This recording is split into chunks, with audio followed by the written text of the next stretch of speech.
As early as the 35th century, there was a specialized profession called plant hunter. They traveled the world collecting plants to enrich botanical knowledge and their nation's gardens. It is also very common to take more than 3,000 different plant seeds from different countries.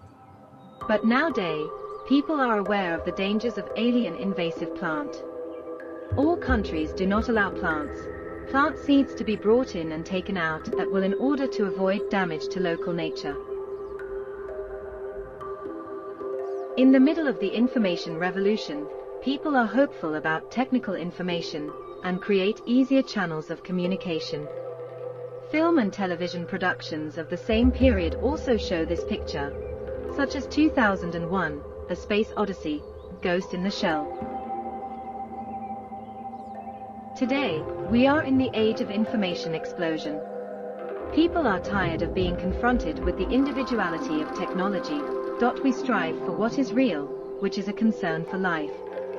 Also, it is more difficult to define what is real, and this is a questioning of life. People try to find truths and trends. Eventually, we start to think about whether technology is violating our rights and causing us to lose our sense of the world.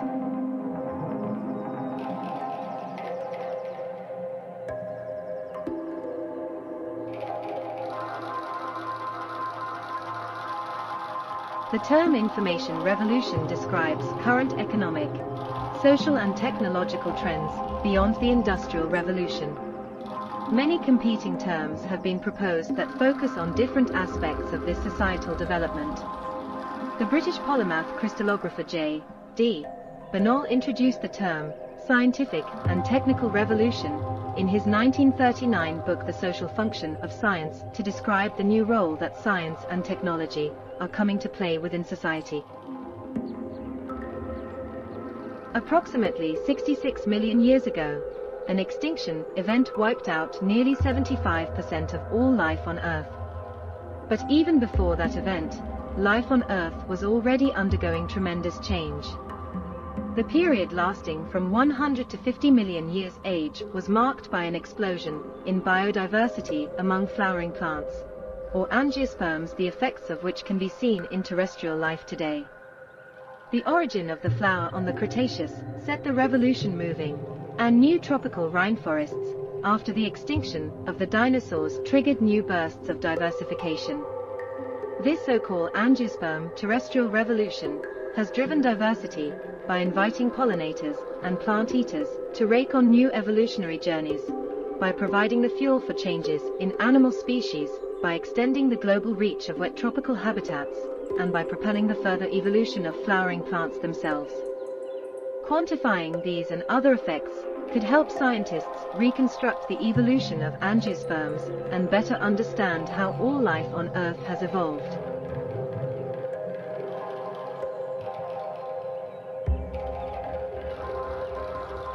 Combining their characteristics, I found similarities in the way plants and information are transmitted. I believe that photosynthesis in ecosystems is similar to the photoelectric effect and the pendulum effect in information dissemination, in that they both act as transformations in the process of propagation. Respiration is similar to the butterfly effect, in that they can take tiny events that happen in the real world and expand them through propagation, to quickly create unexpected chain reactions and have a huge impact. Transpiration is similar to the halo effect, in that they are not only influenced by external environmental conditions, but are also regulated and controlled by themselves.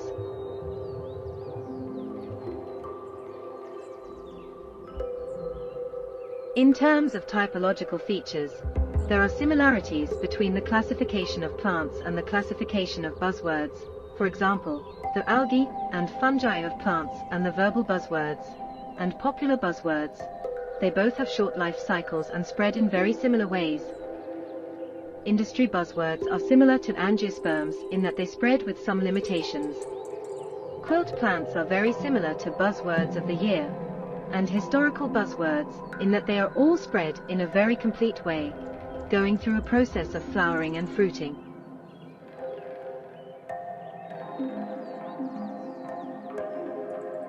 A different kind of information world, a future information world through the use of natural ecological forms. The post-word is a conceptual proposition. It draws on the constituent relationships in natural ecology and redefines issues concerning the transmission of information. It argues that the shape of future information should be redefined in the manner of natural creatures to ensure the evolution of language, while also contemplating the differences between the real world and the world of information, allowing people to search for so-called truths and trends in repeated self-fragmentation and reorganisation. The post-word deviates from the trend of information development, in which complexity becomes simplicity. It argues that the information of the future will combine in the form of living things in natural ecology, a way of exploring the true perception of the information world. This new concept differentiates itself from the traditional past of information transmission and creates its own new trend, the post-word.